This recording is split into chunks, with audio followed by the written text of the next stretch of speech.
என்னன்னா the story of Noora டக்காக் the jet wedding.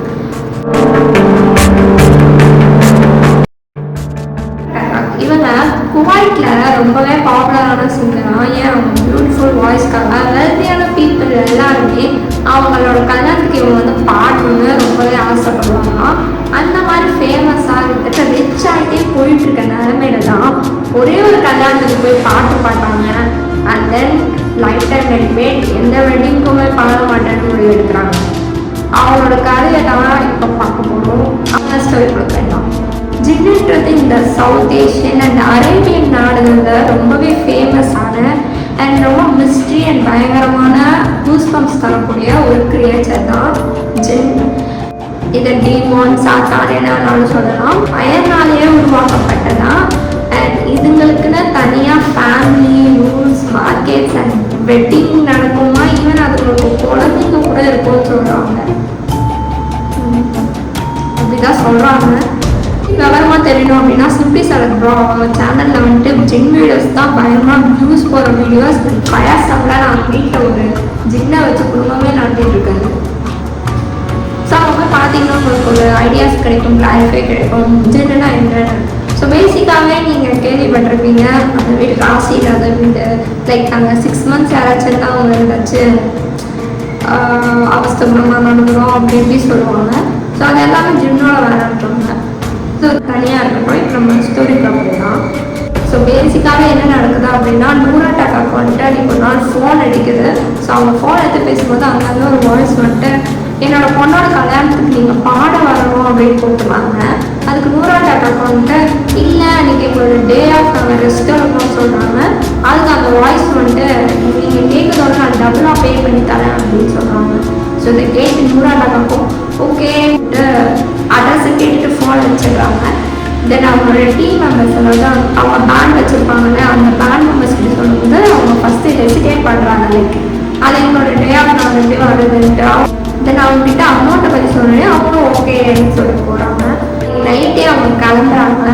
கிளம்பி போயிட்டே இருக்கும்போது அந்த இடம் ஊரை விட்டு கொஞ்சம் வெளியில் இருக்கிற மாதிரி இருக்கு. லைக் அந்த இடத்த தேடி கண்டுபிடிக்கிறதுக்கே அவங்களுக்கு ரொம்ப கஷ்டமாக இருக்குது. ஸோ எப்படியும் அந்த இடத்த ஒரு தேடி போயிட்டாங்க. போகும்போது அந்த வீடு செம்ம பெருசாக இருந்திருக்கு. லைக் லைட்ஸ் எல்லாம் வச்சு மியூசிக்லாம் பயங்கரமாக வெளியில் கேட்டுருக்கு. நிறையா பீப்புள் சுற்றி இருக்கிறாங்க.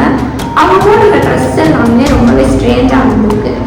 இவங்களும் அதை பார்த்துட்டு உள்ளே போகிறாங்க. உள்ளே பார்த்தோன்னே அந்த ஃபோனில் பேசின அந்த லேடி வராங்க. லேடி வந்து இவங்களை வெல்கம் பண்ணிட்டு இந்த இடத்துல தான் பெர்ஃபார்ம் பண்ணணும், இந்த இடத்துல நீங்கள் ரெடி ஆகுங்கன்னு சொல்லிட்டு போகும்போது நூரா டக்காக்கு வந்துட்டு கண்ணத்தில் ஒரு முத்தம் கொடுத்துட்டு போகிறாங்க.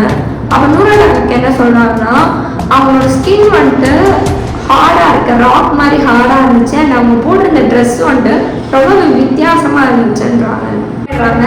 ஸோ இவங்களும் வந்துட்டு அந்த ரூமில் போய் ரெடி ஆகிட்டு பர்ஃபார்ம் பண்ண ஆரம்பிக்கிறாங்க. ஸோ ஸ்டேஜில் போய் ஆரம்பிச்சுட்டு இருக்காங்க. ஆனால் நூரா டக்காக்கு காலமேலேருந்தே அவங்களோட மனசில் ஏதோ தப்பாக இருக்கிற மாதிரி ஒரு ஃபீலிங் வந்துட்டு இருக்குது. ஸ்ட்ரேஞ்ச் ஃபீலிங்ஸ்னு சொல்லுவாங்க இல்லையா, தப்பாக நடக்க போகுது அப்படின்னா அந்த ஃபீலிங்ஸ் வரல. ஸோ அந்த மாதிரி தான் நூரா டக்காக்கு இருந்திருக்கு. பட் அவங்க வந்துட்டு அதை பொருட்படுத்தாமல் வந்து கிளம்பி வந்துடுறாங்க.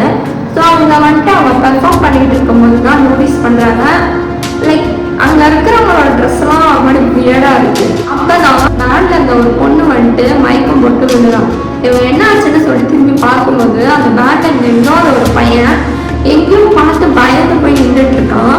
ஸோ இவங்க அந்த பையன் எங்கே பார்க்கலாம்னு சொல்லி பார்க்கும்போது அங்கே வந்து மனுஷங்க எல்லாருமே வித்தியாசமாக குதிச்சு ஆடிட்டு இருந்தாங்க. நான் ஆடும்போது அவங்களோட காலை பார்த்தா அது ஏதோ கோட் ஷேப்பில் இருந்திருக்கு. இவங்க ஷாக் ஆகி போய் நிற்கிறாங்க. லைக் ஏதோ ஒரு தப்பாக இருக்கிறவங்களுக்கு தோணுது. டீமில் இருந்த ஒரு லேடி இவங்களை வந்துட்டு என்ன ஆச்சுன்னு கேட்கும்போது இவங்க கண்ணில் பயத்தை வச்சுட்டு ஆனால் வெளியில் கிளம்பிட்டாங்க. ஒன்றும் இல்லை அந்த பொண்ணு மயக்கம் போட்டு விழுந்துட்டா, மேபி ரெஸ்ட் வேணும் போகிறதுக்குன்னு சொல்லிட்டு போயிடுறாங்க. அந்த பொண்ணை கூட்டிகிட்டு ரெஸ்ட் எடுக்கிறவங்களுக்கு போகிறாங்க. அப்போ அந்த பொண்ணு கத்திக்கிட்டே இருந்துக்கிறான். காலை பார்த்தேன் அது என்ன வித்தியாசமாக இருக்குது, இதெல்லாம் என்னது அப்படின்னு சொல்லி கேட்குறாங்க. அவங்க தான் நூரா டக்காக்கு வந்துட்டு அவங்களோட பேண்ட் மெம்பர்ஸ்க்கு ரிவீல் பண்ணுறாங்க. இந்த மாதிரி இங்கே இருக்கிறது வந்துட்டு மனுஷங்க இல்லை, இங்கே இருக்கிறது வந்து ஜின், நம்ம ஜின்னோட வெட்டிங்க்கு வந்திருக்கோம் சொல்கிறாங்க. இதை பார்த்தோன்னே எல்லாருமே பயந்துட்டாங்க. பட் நூரா டக்காக்கு சொல்கிறாங்க நம்ம வந்துட்டு பயத்தை வெளியில் காமிக்கக்கூடாது, வெளியில் காமிச்சோன்னா நம்ம உயிரோட இங்கேருந்து விடாது.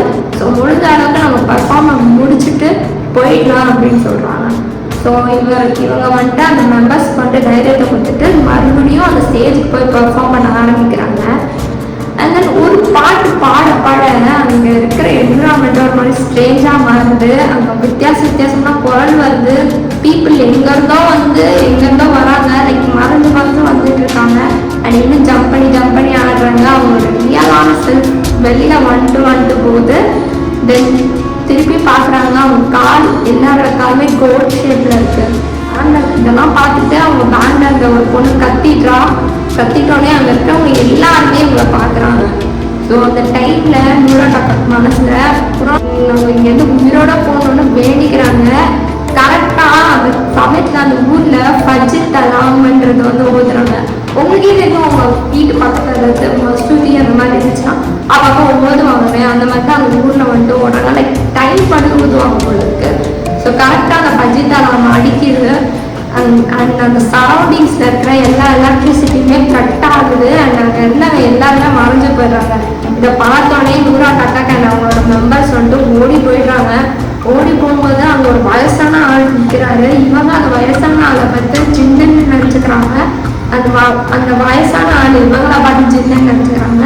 வயசான ஆள் வந்து சொல்கிறாரு, இந்த பாலடைஞ்ச பில்டிங்கில் நீங்கள் என்ன பண்ணிட்டு இருக்கீங்கன்னு. அப்போ தான் நூறாட்டா அண்ட் அவங்க மெம்பர்ஸ் திரும்பி பார்க்குறாங்க. லைக் திரும்பி பார்த்தோன்னே அவங்களுக்கு பயங்கரமான ஷாக். ஏன்னா அவங்க வந்து பார்த்தோன்னே இருந்த இடம் எப்படி லைட் வெளிச்சத்துல பளிச்சுட்டு இருந்துச்சோ, பட் இப்போ திரும்பி பார்க்கும்போது அந்த இடம் பாலடைஞ்ச போய் இருந்துச்சு. அப்புறம் ஒரு வயசானவர் வந்துட்டு சொல்றாரு, 3 வருஷத்துக்கு மேலே அபாண்டண்டா இருந்த பில்டிங் அண்ட் இதில் வந்துட்டு ஜின்னோட ஆதிக்கம் இருக்கு அப்படின்னு. ஸோ அப்போதான் நூறாட்டா முடிவெடுத்தாங்க, இனிமேல் எந்த ஒரு வெட்டிங்க்கும் போய் பாட மாட்டேன் அப்படின்னு. நான் வாழ்க்கை ஃபுல்லாகவே வந்துட்டு குரான் ஓதுறது அதிலே பண்ணிட்டாங்க. இதை பற்றி அவங்க நிறையா இன்டர்வியூஸில் கூட சொல்லியிருப்பாங்க, இந்த மாதிரி நடந்துச்சுன்னு. நீங்கள் அவங்க சொல்கிறது பொய்ன்னு நினச்சா கூட அவங்க கூட அந்த பேண்ட் மெம்பர்ஸ் எல்லாருமே சொல்கிறதும் இவங்க சொல்கிறதும் ஒரே மாதிரி தான் இருக்கும். இந்த ஸ்டோரியை பற்றி நீங்கள் என்ன நினைக்கிறீங்கன்றதை கமெண்ட்டில் சொல்லுங்கள். லைக் ஷேர் பண்ணணும்னு தோணுச்சு, அதான் ஷேர் பண்ணோம். உங்களுக்கு இந்த மாதிரி வீடியோஸ் வரணும் அப்படின்னா சப்ஸ்கிரைப் பண்ணிக்கோங்க, லைக் பண்ணுங்கள், கமெண்ட் பண்ணுங்கள்.